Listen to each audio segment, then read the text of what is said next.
బయలుదేరేస్తున్నాము.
ఆగితే ఫాలో అయిపోతుంది.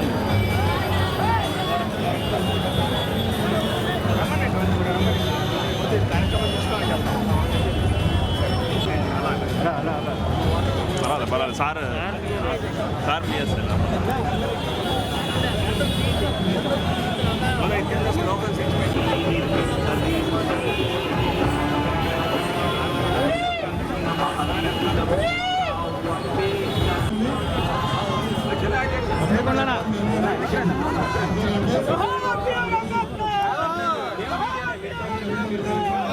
ఎడుకున్నా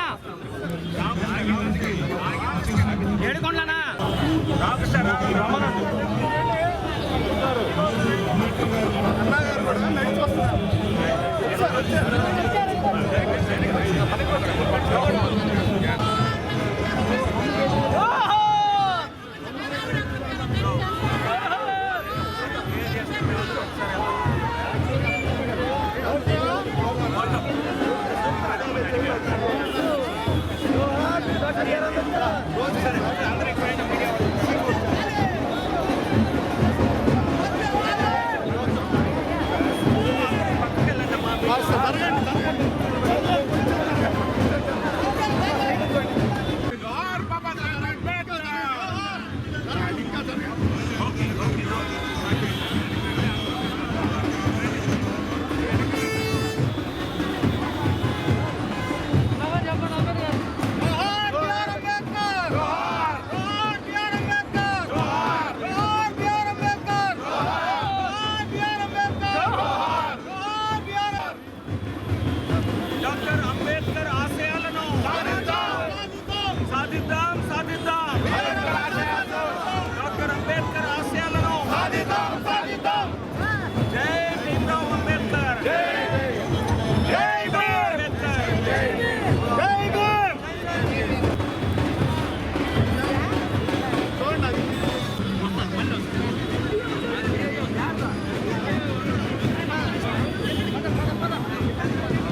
doctor B R Ambedkar.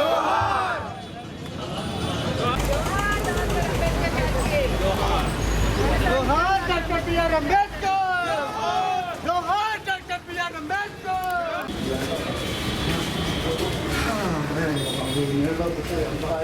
Voice వస్తాయి.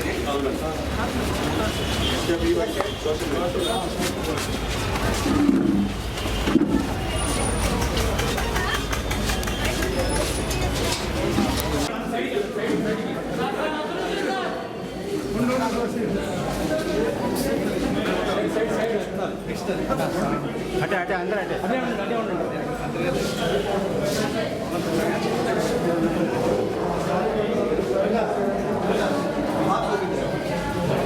ప్లీజ్ అటే అటే అటే అటే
జరగాలి అందరూ.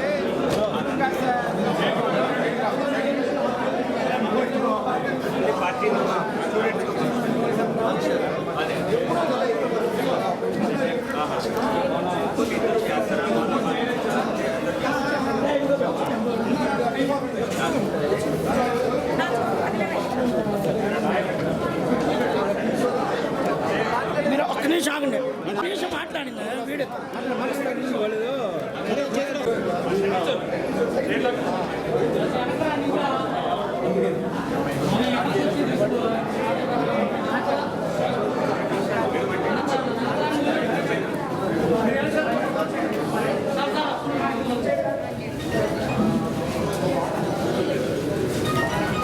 డాక్టర్ బాబాసాహెబ్ అంబేద్కర్ గారి 131వ జయంతి సందర్భంగా వారికి ఘనమైనటువంటి నివాళులు అర్పిస్తూ ప్రపంచ మేధావి వారి నాయకత్వంలో భారత రాజ్యాంగ నిర్మాణాన్ని చేసుకోవటం, రాజ్యాంగం ప్రకారం పెద్ద ప్రజాస్వామ్య దేశమైనటువంటి భారతదేశం ఈ రోజున ప్రపంచ దేశాల్లో మనుగడ సాగిస్తుంది అని అంటే అది డాక్టర్ బాబాసాహెబ్ అంబేద్కర్ గారి యొక్క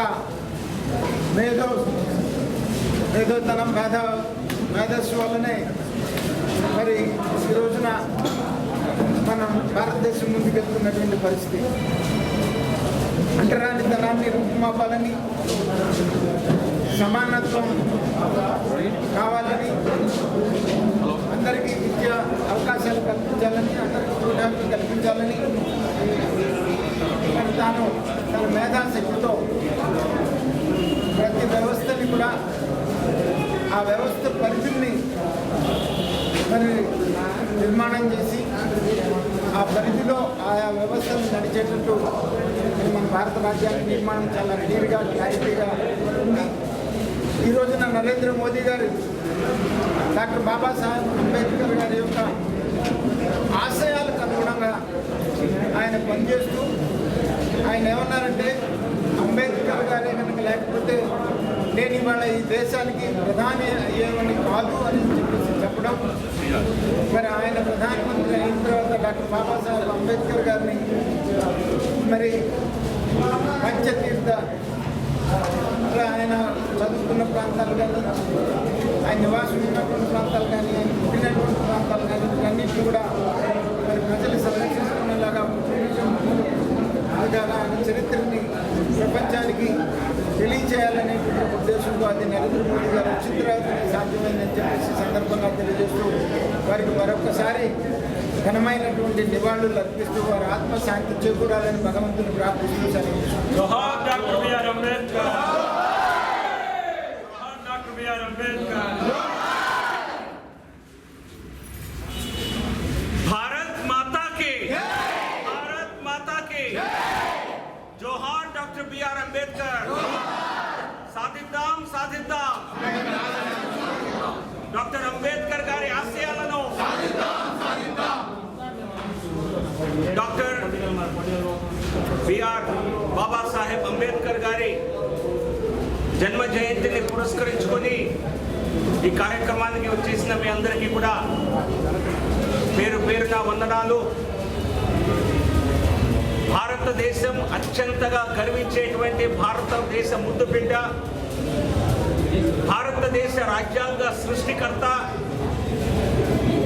మహాత్మా గాంధీ జాతిపిత అయితే, ఫాదర్ ఆఫ్ ద నేషన్ అయితే, father of the Indian constitution, జాతి రాజ్యాంగాన్ని నిర్మించిన పితగా మనం అందరినీ డాక్టర్ బిఆర్ అంబేద్కర్ గారిని, బాబాసాహెబ్ అంబేద్కర్ గారిని గుర్తుంచుకుంటాం.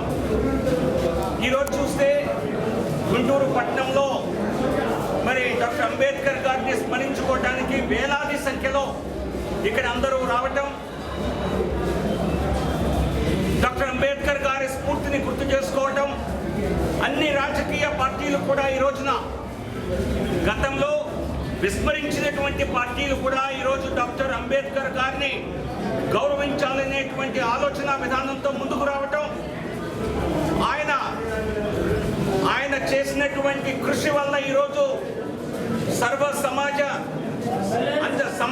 సామాజిక న్యాయం అనేది సాధ్యమయ్యింది.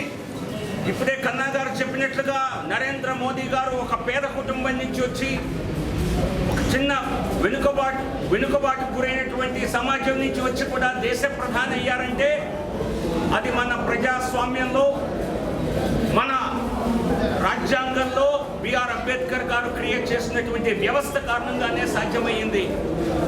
సో ఈరోజు ప్రధాని నరేంద్ర మోదీ గారి పిలుపు మేరకు, జాతీయ అధ్యక్షులు నడ్డా గారి ఆదేశాల మేరకు దేశవ్యాప్తంగా డాక్టర్ అంబేద్కర్ గారి జయంతిని పురస్కరించుకొని ప్రతి ఊర్లోనూ, ప్రతి వాడలోనూ వారి విగ్రహాలకి మాలార్పణ చేసి వారిని స్మరించుకొని వారి స్ఫూర్తి ప్రజల్లోకి ఇంకా తీసుకువెళ్లే విధంగా మనందరం పూనుకోవాలని చెప్పి మన జాతీయ నాయకులు మోడీ గారు, నడ్డా గారు ఇచ్చిన ఆదేశాల మేరకు, ఆలోచన మేరకు మనం అందరం ఇక్కడ ఉన్నాం. మనం ఉన్నది ఇది ఒక SC hostel, SC boys hostel. కేంద్ర ప్రభుత్వం దళిత విద్యార్థుల కోసం హాస్టల్స్ నిర్మాణానికి పూర్తి స్థాయి నిధులు ఇస్తోంది. అలాగే వారి విద్యా అవసరాలకు నరేంద్ర మోదీ గారు 5 సంవత్సరాల్లో 4 కోట్ల మంది ఎస్సీ విద్యార్థులకు మెట్రిక్ పాస్ అయిన వారికి 4 కోట్ల మందికి దాదాపుగా 55,000 కోట్ల రూపాయల బడ్జెట్తో వారికి కావాల్సినటువంటి విద్యా అవసరాలు చూడటం కోసం ఇవ్వడం జరిగింది. నిజంగా ఇది దళిత బడుగు వర్గాలకి ప్రధాని నరేంద్ర మోదీ గారు ఇచ్చినటువంటి ఒక అద్భుత కానుక. 55,000 కోట్లతో 4 కోట్ల మంది దళిత విద్యార్థులకి మరి ఉన్నత విద్య నేర్పించే విధంగా, కాలేజీ విద్య నేర్పించే విధంగా ఇటువంటి అవకాశం కల్పించారు. అలాగే ప్రతి ఒక్క పథకంలోనూ అట్టడుగు వర్గాలకి, పేద వర్గాలకి బెనిఫిట్ పొందే విధంగా గత 8 సంవత్సరాల్లో నరేంద్ర మోదీ గారి హయాంలో మరి దళిత, బలహీన, బడుగు వర్గాలకి, వెనుకబాటు గురైనటువంటి వర్గాలకి అభివృద్ధి ఫలాలు అందింది. మొదటిసారి 8 సంవత్సరాల్లోనే వారు ఇచ్చినటువంటి మోదీ గారు ఇచ్చినటువంటి మార్గదర్శకాలకు అనుగుణంగా ఈరోజు ఇక్కడ బాయ్స్ హాస్టల్లో వచ్చి అనేక మంది ఇక్కడ మరి విద్యార్థులు, ఎస్సీ బాయ్స్ హాస్టల్లో ఉన్నటువంటి విద్యార్థులందరికీ కూడా మరి మా మాజీ రాష్ట్ర అధ్యక్షులు, సీనియర్ నాయకులు కన్నా లక్ష్మీనారాయణ గారితో కలిసి జిల్లా అధ్యక్షులు పాటిపంట్ల రమేష్ గారు, అలాగే సుధాకర్ యాదవ్ గారు, రామకృష్ణ గారు, ఇతర పార్టీ నాయకులు అందరం కలిసి దళిత విద్యార్థులకి పుస్తకాల పంపిణీ చేయడం కోసం ఈ కార్యక్రమానికి రావడం జరిగింది. మోదీ గారి స్ఫూర్తి మేరకు ఇటువంటి కార్యక్రమాలు కొనసాగిస్తూ కేవలం ఒక రాజకీయ కార్యక్రమాలకే పరిమితం కాకుండా భారతీయ జనతా పార్టీ సామాజిక కార్యక్రమాలు కూడా చాలా స్ఫూర్తితో చేస్తుంది అనడానికి ఇదే నిదర్శనం. ఇప్పుడు అందరం కూడా విద్యార్థులకి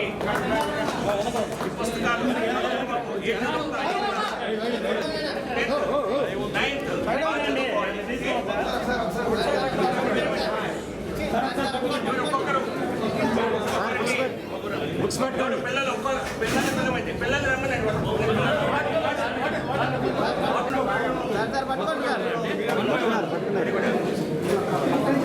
ఓకే నువ్వు వెళ్ళి బాబు వెళ్ళి కన్నడకు పంపింది కన్నడకు పంపి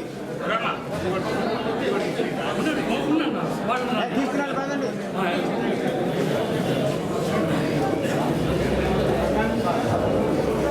ఇంకో ఇద్దరు సార్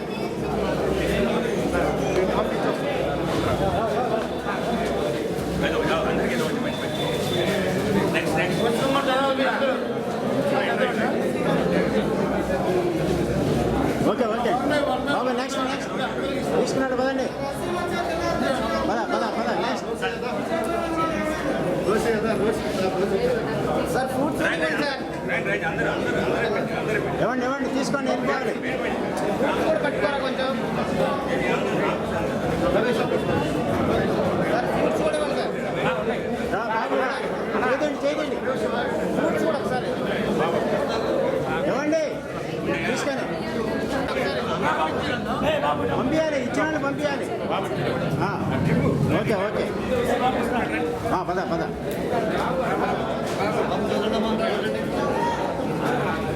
ఓకే తీసుకొని పదాలి బాబు పద చేతులు తిండి కోటేశ్వర మధ్యలో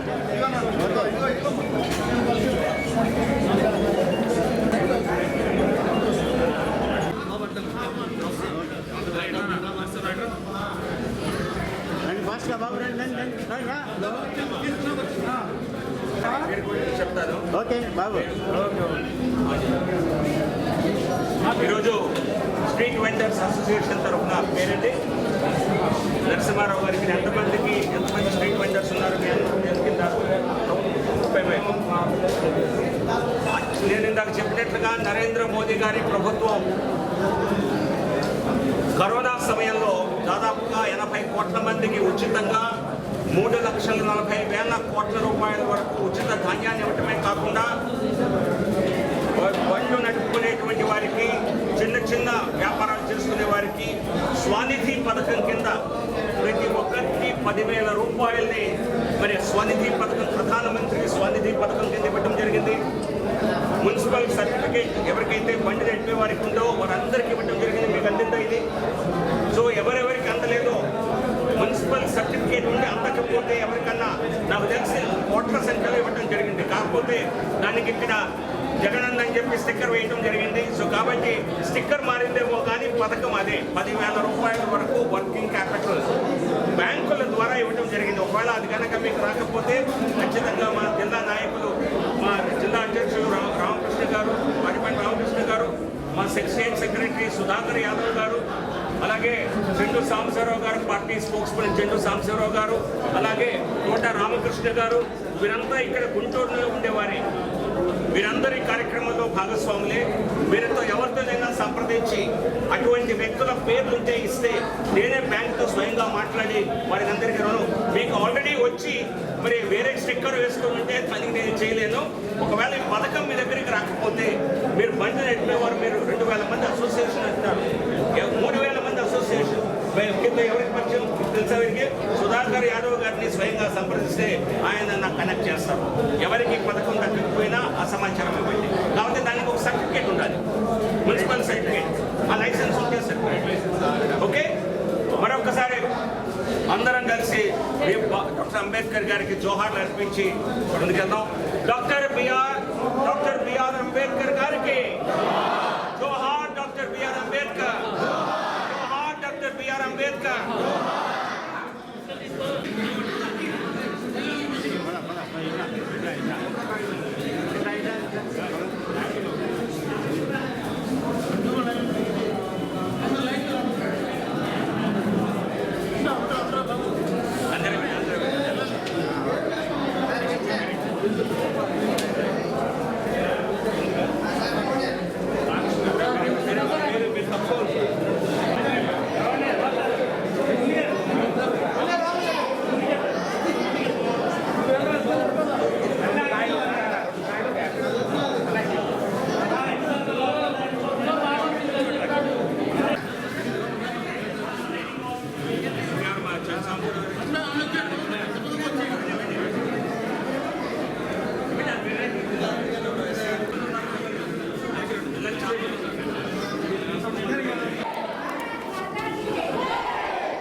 వెంకట లక్ష్మీ నరసింహ వశిష్ఠ గోత్రం వెంకట లక్ష్మీ నరసింహారావు వెంకట లక్ష్మీ నరసింహారావు మైథిలి విశాల్ వినీల్ విశాల్ వినీల్ అవును విశాల్ గోత్రనామాన్ని చెప్పాల్సిన చెప్పండి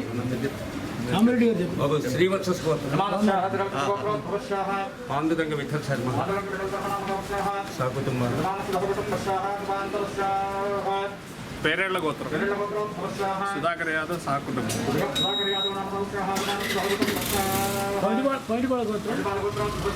ఆంజనేయులు వెంకటేశ్వరరావు కాళ్ళూరు నాగేశ్వరరావు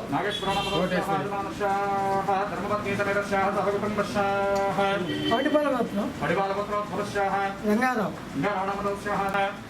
ఈ ముసనాడ గోత్రం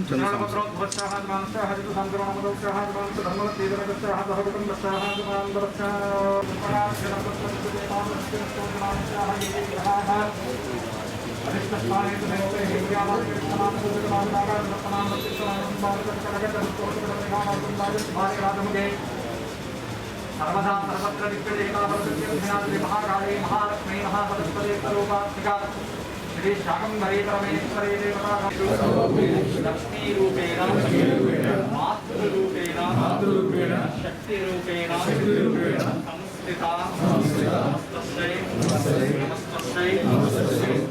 नमस्ते नमो नमः मनसलो श्रीमात्रे नमः ओम करण्यवत्नां करणीं कमण्डलेतस्वजां चन्द्रां करण्यवतीं लक्ष्मीं जातवेदों पावहातां पावहजातवेदो लक्ष्मीं नमः स्यां करण्यं वेदकालस्य पुरुषाहम् अश्वपूर्वां मृतमध्यां स्नातप्रबोधिनीं श्रियं देवीं पुष्पदेवीर्मा देवीं सुनाङ्गां रण्यप्रागारमाभ्यान्तरद्वयं युक्तां निष्पयन्तीं पद्मे स्थितां पद्मबद्धां स्वार्धोपदेश्रियं चन्द्रां प्रभानां दिक्करणीं विष्णीं सुवर्णां हेममालिनीं सूर्यां किरणीं लक्ष्मीं जातवेदो भवावहातां महावहजातवेदो लक्ष्मीं नमः नित्यां हिरण्यं प्रबोधं गावो भास्योष्मां चिन्तेयं पुष्कलमां गच्छेष्मे सर्वात्मसाधने शरण्ये त्र्यम्बके देवी नारायणि नमोऽस्तुते श्रीमहा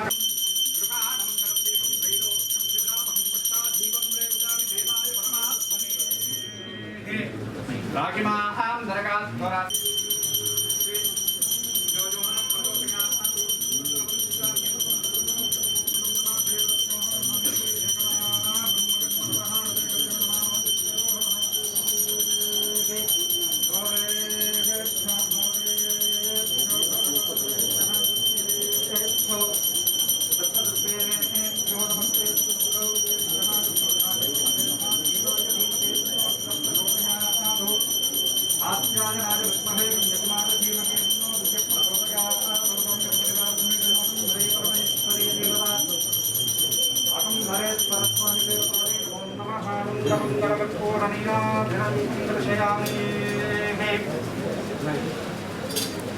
श्रीमद्रमारमण गोविंद हरे ఏడుకొండలవారా గోవింద గోవింద గోవింద గోవింద మాతా మహారాజ్ఞి కే జై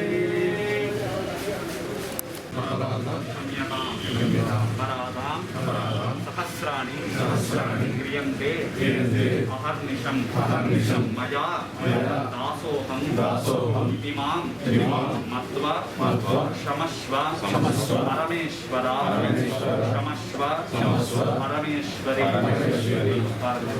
జ్ఞానముతోను అజ్ఞానముతోను తెలియక మేము చేయు సమస్త తప్పులను క్షమించి మన్నించి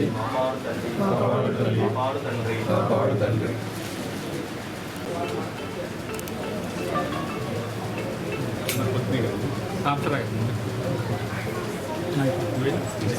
ఓం పర్యాప్తాహంతరాయ ప్రసర్వస్తోమో జై సర్వమేమనాప్నోతి దేవతా స్వామి దేవతా ప్రసాద బల సిద్ధిరస్తు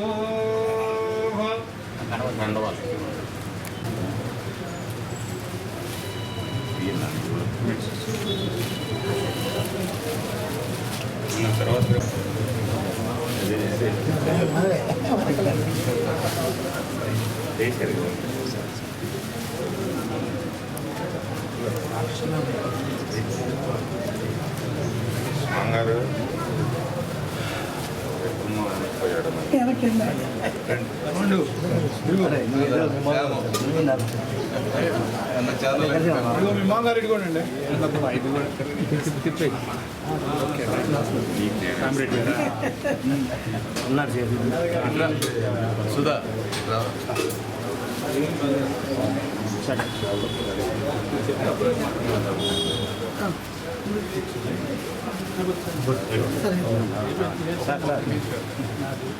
ఓకే మొగారిది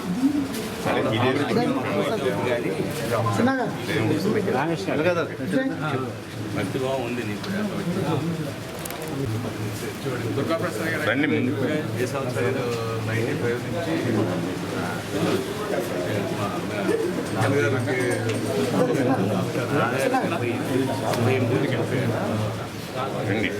77లో రిటైర్ అయిపోయారు. చంద్రగారు ఒక అపార్ట్మెంట్ మా ఇంట్లో 25 years ఉన్నారు. అవునా అల్లుడు అండి.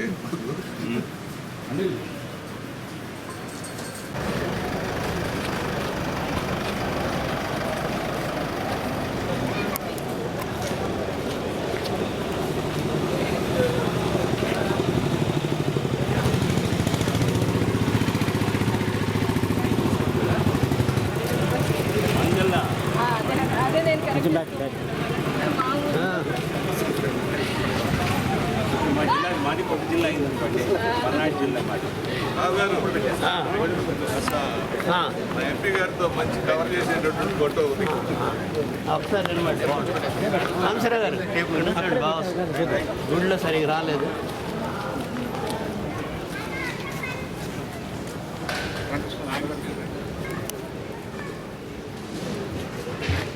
సాంసర్ గారు మంచి ఫోటోగ్రాఫర్, ప్రొఫెషనల్ ఫోటోగ్రాఫర్.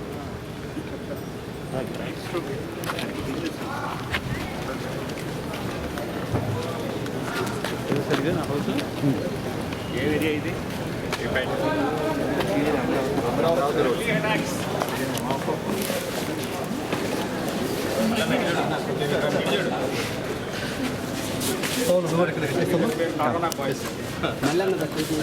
ఫోటో తీరా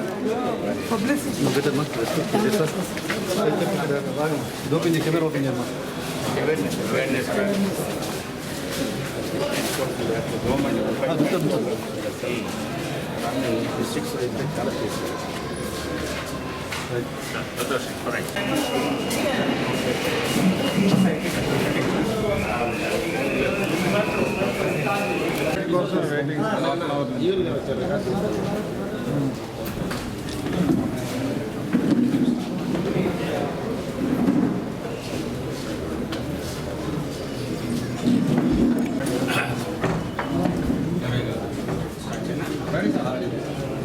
అందరికీ నమస్కారం. ఈరోజు డాక్టర్ బాబాసాహెబ్ అంబేద్కర్ గారి జయంతిని పురస్కరించుకొని గుంటూరు పట్టణం నగరంలో, గుంటూరు నగరంలో మరి వారిని స్మరించుకోవడం కోసం, అలాగే కొన్ని సేవా కార్యక్రమాలు చేయడం కోసం గుంటూరుకు రావడం జరిగింది. మనందరికీ రాజ్యాంగాన్ని ప్రసాదించినటువంటి భారత రాజ్యాంగ నిర్మాత, అత్యంత ప్రతిభావంతుడైనటువంటి డాక్టర్ బాబాసాహెబ్ అంబేద్కర్ మనందరినీ కూడా ఇప్పటికి కూడా దశాబ్దాల పాటు, మరికొన్ని శతాబ్దాల పాటు మనందరికీ సామాజిక స్ఫూర్తిని కలిగిస్తూ ప్రజాస్వామ్యబద్ధంగా అందరికీ సామాజిక న్యాయం జరిగేలా ఆయన ఇచ్చినటువంటి పిలుపే మనందరికీ శిరోధార్యంలా అయ్యి ప్రభుత్వాలు వారి స్ఫూర్తితో నడుస్తున్నాయి. కేంద్ర ప్రభుత్వం, నరేంద్ర మోదీ గారి ప్రభుత్వం మరి అధికారంలోకి రాగానే నరేంద్ర మోదీ గారు పంచతీర్థాలని చెప్పి డాక్టర్ బాబాసాహెబ్ అంబేద్కర్ గారి ప్రముఖ ఆనవాళ్ళైనటువంటి 5 ప్రదేశాలని గుర్తించి పంచతీర్థాలుగా ఒక పవిత్ర భావంతో చేయటం జరిగింది. డాక్టర్ అంబేద్కర్ గారి స్ఫూర్తితోనే అనేక మరి అభివృద్ధి కార్యక్రమాలకు శ్రీకారం చుట్టి అట్టడుగు వర్గాలకి, బలహీన వర్గాలకి, దళిత వర్గాలకి న్యాయం జరిగేలా అనేక పథకాలు చేసి 70 ఏళ్లలో వారికి రానటువంటి నిజమైన అభివృద్ధి స్వాతంత్ర్యాన్ని నరేంద్ర మోదీ గారు ఇవ్వటం జరిగింది. గత సంవత్సరమే 4 కోట్ల మంది దళిత విద్యార్థులకి 55,000 కోట్ల రూపాయల ఖర్చుతో మరి కేంద్ర ప్రాయోజిత పథకాన్ని ప్రవేశపెట్టడం జరిగింది. స్కాలర్షిప్స్, దళిత విద్యార్థులకి పోస్ట్ మెట్రిక్ స్కాలర్షిప్స్ కోసం 5 సంవత్సరాల్లో 4 కోట్ల మంది విద్యార్థులకి, అంటే దాదాపుగా చదువుకునే ప్రతి దళిత విద్యార్థినికి ఈ సహాయం స్కాలర్షిప్ రూపంలో లభించనుంది.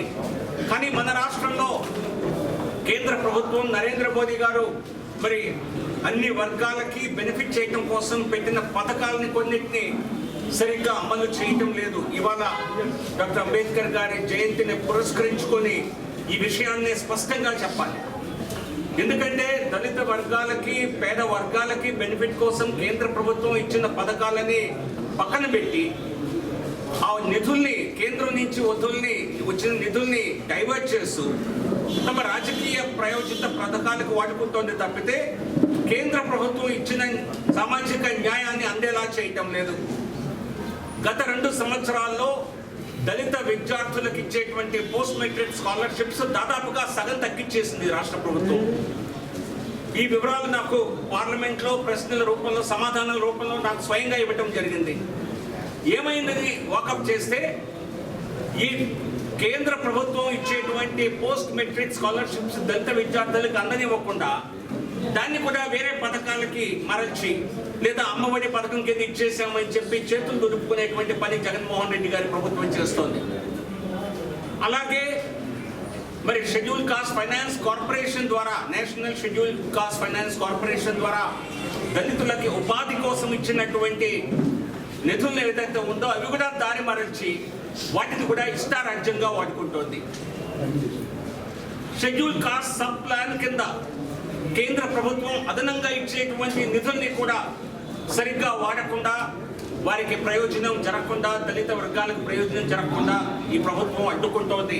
సో కాబట్టి అనేక సందర్భాల్లో మరి వైసీపీ ప్రభుత్వం దళిత బడుగు వర్గాలకి వ్యతిరేకంగా వారి విధానం ఉంది అని చెప్పి అనేక సార్లు చెప్పడం జరిగింది. ఈరోజు వారి జన్మ జయంతిని పురస్కరించుకొని, డాక్టర్ అంబేద్కర్ జయంతిని పురస్కరించుకొని మరొకసారి ప్రజలందరికీ తెలియజేసేలా చెప్తున్నాం. ఈ రాష్ట్ర ప్రభుత్వం కేవలం స్టేట్మెంట్స్ ఇచ్చి మేమేదో సామాజిక న్యాయం చేస్తున్నామని చెప్పి మరి మంత్రివర్గాలని ఇంతమంది మంత్రులు ఇచ్చాం, అంతమంది మంత్రులు ఇచ్చామని మీరు లెక్కలు చెప్తున్నారు తప్పితే మీరు ఇచ్చిన సోకాల్డ్ 68% మంత్రులకి 1% అధికారం కూడా వారి చేతుల్లో లేదు. కేవలం అలంకారప్రాయంగా ఉండేటువంటి పదవులు ఇచ్చారు తప్పితే వారిని సరిగ్గా పదవులు ఇవ్వలేదు, ఇచ్చిన వారికి పని చేసేటువంటి మరి వెసులుబాటు లేదు. సో కాబట్టి ఇది నిజంగా డాక్టర్ అంబేద్కర్ గారు చెప్పినటువంటి సామాజిక న్యాయాన్ని పూర్తిగా వక్రీకరించినటువంటి మరి అటువంటి అపఖ్యాతి జగన్మోహన్ రెడ్డి గారికి దక్కుతుంది. పేరుకు మంత్రులే కానీ 5 ఎస్సీ మంత్రులు పాపం మరి పెద్ద పెద్ద శాఖలు నిర్వహించిన హోంశాఖ మంత్రి గారికి గతంలో మాజీ హోంశాఖ మంత్రి అలక పొందినటువంటి మాజీ హోంశాఖ మంత్రి గారికి కూడా ఇటువంటి అధికారాలు ఉండేవి కావు. కొత్తగా నియమించిన మహిళా హోంమంత్రి కూడా పాపం వారి గృహానికి పరిమితం అవుతుంది తప్పితే రాష్ట్రంలో హోంశాఖ నిర్వహించేటువంటి సరైన అధికారం లేదు. సో కాబట్టి రాష్ట్ర ముఖ్యమంత్రి వైసీపీ నాయకులు ఆలోచించాలి. ఇది కాదు సామాజిక న్యాయం, ఇది సామాజిక మోసం. మీరు సామాజిక మోసం చేస్తూ న్యాయం అని పేరు పెడుతున్నారు. పక్క రాష్ట్రంలో తెలంగాణ ముఖ్యమంత్రి గారు అధికారంలోకి వస్తే ఎస్సీ ముఖ్యమంత్రిని చేస్తానని ప్రచారం చేసి దాన్ని మర్చిపోయారు. మీరు నిజంగా వైసీపీ నిజంగా మీకు సామాజిక న్యాయం కావాలంటే చెప్పండి, మేము బీసీ ఎస్సీ వర్గాల నుంచి ఎస్టీ వర్గాల నుంచి ముఖ్యమంత్రి చేయడానికి మేము సిద్ధం అని మీరు మరి దమ్ముంటే ఒక ప్రామిస్ చేయండి. ఉప ముఖ్యమంత్రులు అనేవారు వారు పాపం ఉప ముఖ్యమంత్రులు అన్నారో మరి అప ముఖ్యమంత్రులు అన్నారో వారికి కొత్త పేరు పాపం ఏం చెప్పాలో కానీ అమాయక ఉప ముఖ్యమంత్రులు అన్నారో వారికి కనీసం సరైన శాఖలు కూడా ఉండవు. వారి దగ్గర ఏం శాఖలు ఉన్నాయో వారికి తెలుసో తెలీదో కానీ 5 ఉప ముఖ్యమంత్రులను పెట్టారు. నాకు తెలిసి ఇక్కడ ఉన్న ఎవరికి కూడా 5 పేర్లు తెలిసేటువంటి ఆస్కారం ఏమాత్రం లేదు. ఇక్కడ 200 మంది ఉన్నారు. ఎవరైనా చెప్పగలిగితే వారిని నేను సత్కరిస్తాను. ఇక్కడే గూగుల్ చూడకుండా ఫోన్లో సెర్చ్ చేయకుండా 5 ఉప ముఖ్యమంత్రుల పేర్లు ఎవరైనా చెప్తే నేనే షాలుతో వారికి సత్కరిస్తాను. ఇక్కడ అదేదో గతంలో గంట పండేరం తొడగట్టం లాంటి సత్కారాలు చేసేవారు కదా, ఇది అటువంటి సత్కారానికి మీరు అర్హులవుతారు. ఎవరన్నా 5 ఉప ముఖ్యమంత్రుల పేర్లు చెప్పగలరా? మరి ఇదేమి సామాజిక న్యాయం, ఇదేమి సామాజిక సాధికారత? సో కాబట్టి కనీసం మీరు అది చేయనప్పుడు దాని గురించి ప్రచారం చేసుకునే అధికారం హక్కు రాష్ట్ర ప్రభుత్వానికి వైసీపీకి అసలు లేదు. గతంలో టీడీపీ ఎటువంటి మరి రాజకీయాలు చేసిందో కొంతమందికే ప్రాముఖ్యతనిచ్చి ఇతర సామాజిక వర్గాలను నిర్లక్ష్యం చేసిందో అదే పరిస్థితి రాష్ట్రంలో కొనసాగుతోంది. కొత్తగా వైసీపీ ప్రభుత్వం కక్ష సాధింపు వైఖరితో మరి క్షత్రియ కమ్మ బ్రాహ్మణ వైశ్య కులాల నుంచి ఒక్కరిని కూడా పెట్టకుండా అదేదో మరి పొలిటికల్ సిగ్నలింగ్ చేసేటువంటి ప్రయత్నం కంటే కక్ష సాధింపు చేసే ప్రయత్నం చేసింది. ఇటువంటి రాజకీయాలు మానుకొని అధికారాన్ని సద్వినియోగం చేసి అన్ని వర్గాలని కలుపుకొని మరి అట్టడుగునున్నటువంటి పేద వర్గాలకి వారికి అధికారాన్ని కట్టబెడుతూ న్యాయం చేయాలి అని, నిజమైన సామాజిక న్యాయం చేయాలని, సామాజిక న్యాయం అనే ముసుగులో సామాజిక మోసం చేయరాదని వైసీపీ ప్రభుత్వాన్ని డిమాండ్ చేస్తున్నాం. అలాగే చూస్తే రాష్ట్రంలో అస్తవ్యస్త పరిస్థితులు నెలకొన్నాయి. రాష్ట్రంలో ఒక రకంగా అంధకారం అనేక ప్రాంతాల్లో నెలకొంది. అలాగే విద్యుత్తు సరఫరా పూర్తిగా ప్రభుత్వ వైఫల్యం కారణంగా విద్యుత్తు సంక్షోభం ఆల్రెడీ నెలకొని ఉంది. ఇది కొనసాగేటువంటి ప్రమాదం కనిపిస్తోంది. తన చేతగాని వైఖరికి రాష్ట్ర ప్రభుత్వం క్షమాపణ చెప్పటమే కాకుండా పరిస్థితులు సరిచేయాలి. అది కాకుండా మరేదో రాష్ట్రంలో కోతలు ఉన్నాయి, విద్యుత్ కోతలు ఉన్నాయి, మా ఒక్కరికే కాదు అని చెప్పుకోవటం సిగ్గుచేటు. వాస్తవం ఏంటంటే దేశంలో అత్యధికంగా విద్యుత్ కొరత ఉన్న రాష్ట్రం ఈ రోజున ఆంధ్రప్రదేశ్. సో కాబట్టి మేము ఇదేదో ఖ్యాతి గడించామనుకుంటే దానికి కూడా మీరు అడ్వర్టైజ్మెంట్ చేసుకోవచ్చు. దేశంలోనే అత్యధికంగా దాదాపు 10%, 8.5 నుంచి 9% వరకు విద్యుత్తు ఎంత అవసరం ఉన్నదో సరఫరా దానికంటే 8-9% తక్కువ ఉన్నటువంటి రాష్ట్రం ఆంధ్రప్రదేశ్. మరి వారెవరు వైసీపీ నాయకులు గుజరాత్ తమకు కావలసిన విద్యుత్తుని అధిక ధరకైనా ఇచ్చి కొంటోంది. ప్రజల్ని తప్పుదో పట్టించి నెగ్లెక్ట్ చేసేటువంటి ప్రభుత్వం వైసీపీ ప్రభుత్వం. రెండవది, ఈరోజు అత్యధికంగా పెట్రోల్ డీజిల్ ధరలు ఉన్నటువంటి రాష్ట్రం ఆంధ్రప్రదేశ్. నంబర్ 2 స్థానంలో పక్కనున్న తెలంగాణ. మీరు దేశంలోనే అత్యధికంగా వ్యాట్ని ప్రజలపై భారాన్ని మోపి అత్యధికంగా మీరు వాటి దగ్గర నుంచి మరి వసూలు చేస్తూ అదేదో కేంద్ర ప్రభుత్వంపై నింద మోపేటువంటి మీ తప్పుడు రాజకీయ విధానాన్ని ప్రజలందరూ గమనిస్తున్నారు. ఉత్తరప్రదేశ్లో, మధ్యప్రదేశ్లో భారతీయ జనతా పార్టీ పాలించే రాష్ట్రాల్లో పెట్రోల్ డీజిల్ ధరలు ఇక్కడికంటే దాదాపుగా 10-15 రూపాయలు తక్కువ ఉన్నాయి. 10 రూపాయలు తక్కువ ఎలా ఉన్నాయి? కేంద్రం ఎక్సైజ్ తగ్గిస్తే అక్కడ రాష్ట్ర ప్రభుత్వాలు కూడా వ్యాట్ తగ్గించాయి. కానీ మీరు వ్యాట్ పేరుతో ఇంకా ఎక్కువ సంపాదిస్తూ ప్రజల్ని ఇక్కడ మభ్యపెట్టే ప్రయత్నం చేస్తున్నారు. సో విద్యుత్ సంక్షోభానికి రాష్ట్ర ప్రభుత్వమే కారణం. వారి ముందు చూపు లేకపోవటమే కారణం. సరైనటువంటి నిధుల్ని సమకూర్చుకోకుండా రాష్ట్రాన్ని అంధకారంలో నెట్టడానికి మీరే కారణం. రాష్ట్రంలో అత్యధిక భారం పెట్రోల్ డీజిల్ ధరలను మోపటానికి మీరే కారణం. ఈ వైఫల్యాలన్నిటికీ వైసీపీ ప్రభుత్వం మూల్యం చెల్లించుకోక తప్పదు. సో కాబట్టి రాష్ట్ర ప్రభుత్వం మేల్కోకపోతే ప్రజా వ్యతిరేకత తీవ్ర స్థాయిలో ఉంటుందని వారు గ్రహిస్తే మంచిది, గ్రహించకపోతే మాకు ఇంకా మంచిది. సో కాబట్టి ప్రజల మంచి కోరే వాళ్ళం కనుక గ్రహించి కనీసం వారికి కొంతైనా మరి వెసులుబాటు కల్పించాలి అని చెప్పి వారి రాష్ట్ర ప్రభుత్వాన్ని డిమాండ్ చేస్తాం. సార్ అంటే ఇవాళ సీఎం గారు డైరెక్ట్గా టీడీపీ దత్తపుత్రుడు దాని అనుబంధ పార్టీలు గజదంగల ముఠా అని చెప్పి వ్యాఖ్యానిస్తూ ఉన్నారు. జనసేనతో పొత్తులో ఉన్న బీజేపీ కూడా ముఠాలో ఉందా? అదేంటో కానీ కేంద్ర ప్రభుత్వం నరేంద్ర మోదీ గారి ప్రభుత్వం పట్ల మరి ఇటు అధికార పార్టీ అయినటువంటి వైసీపీకి ఇక్కడ ప్రతిపక్షంగా అసెంబ్లీలో ఉన్నటువంటి ప్రజల్లో కాదు, అసెంబ్లీలో ప్రతిపక్షంగా ఉన్నటువంటి తెలుగుదేశం పార్టీకి అపారమైనటువంటి గౌరవం.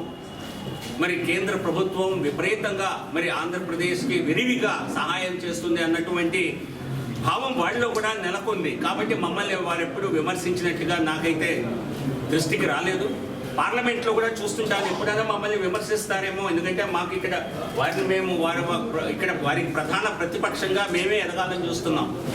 ఇక్కడ వైసీపీకి టీడీపీకి ఇద్దరి వైఫల్యాలని ఎండగట్టేది భారతీయ జనతా పార్టీనే. కానీ వారు మాత్రం పార్లమెంట్లో మమ్మల్ని అన్ని విధాలా సహకరిస్తూ నాయకత్వాన్ని మెచ్చుకుంటూ మరి ఆంధ్రప్రదేశ్ రాష్ట్రానికి మరి కేంద్ర ప్రభుత్వం నరేంద్ర మోదీ గారు చేస్తున్న వాటి అన్నింటినీ సమర్థిస్తున్నట్టు ఉంది కనుక సో సీఎం చేసిన వ్యాఖ్యలు మాకు అన్వయించుకోవడం సరికాదని నా ఉద్దేశం. Thank you. నమస్కారం.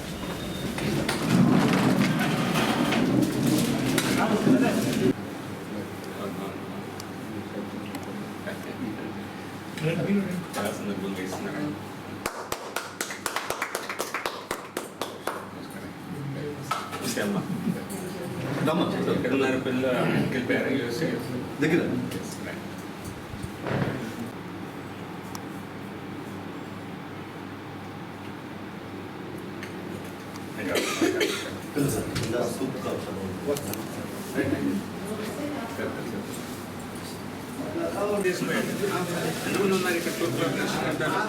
ఉన్నారు ఇక్కడ గుంటూరు సిటీలో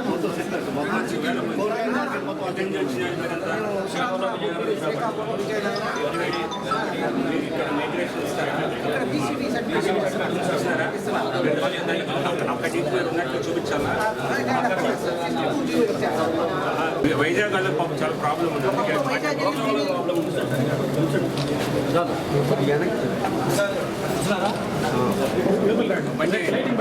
ఫోటోలు తీసుకుంటున్నారా?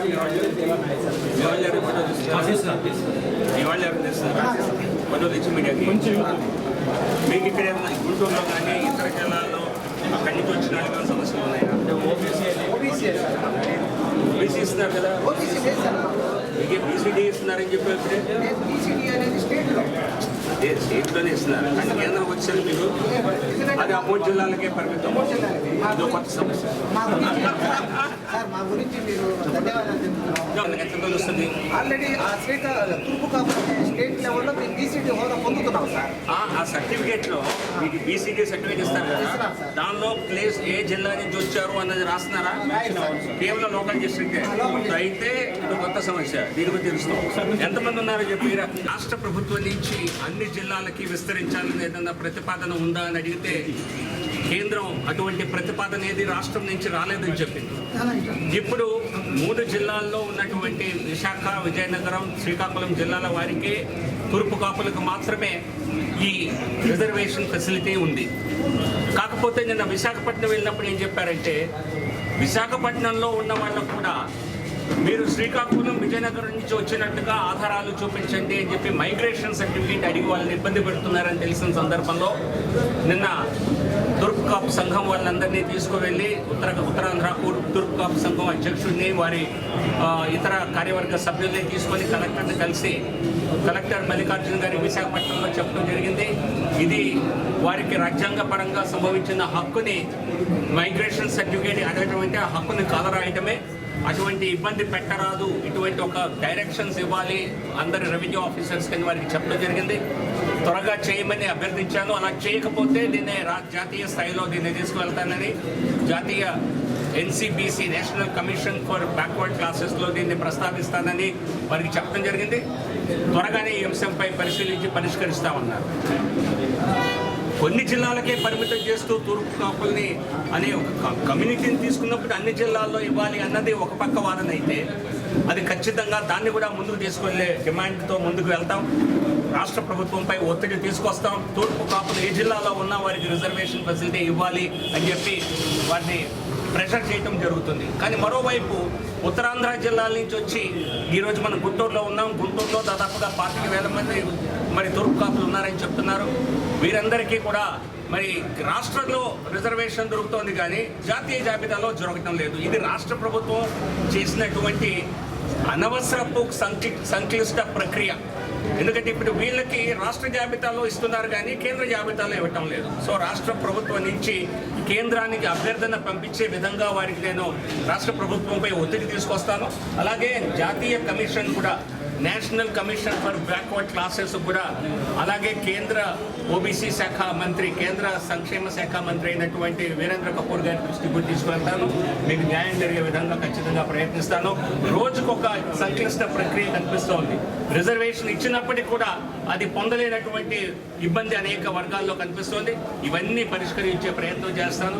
ఇక్కడ మా స్థానికులైనటువంటి తోట రామకృష్ణ గారు ఉన్నారు పక్కనే. సో వారితో టచ్లో ఉండండి. వారి ద్వారా ఏ విషయమైనా సరే ఈ విషయంలో మీకు న్యాయం జరిగే విధంగా పూర్తి స్థాయి ప్రయత్నమే కాదు సాధించలేము. అందరికీ నమస్కారం అండి. నా పేరు రాష్ట్ర ఉపాధ్యక్షుడు కొత్తగూడ ప్రసాద్ అండి.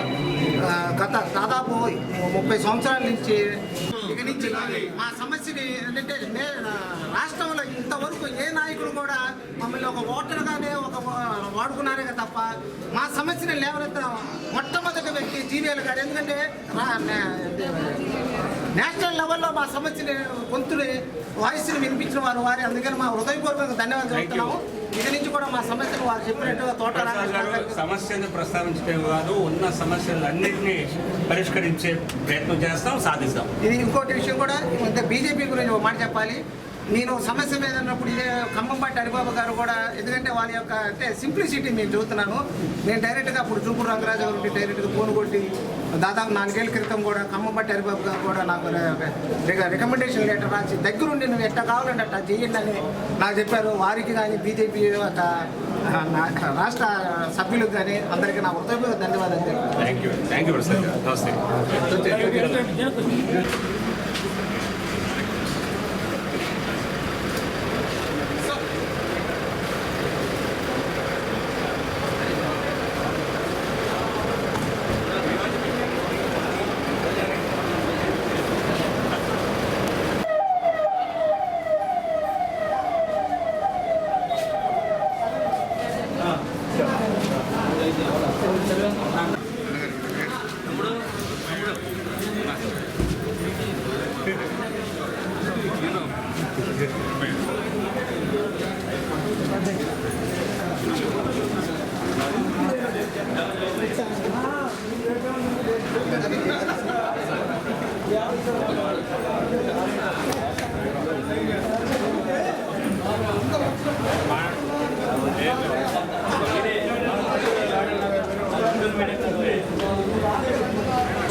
అందరం కలిసి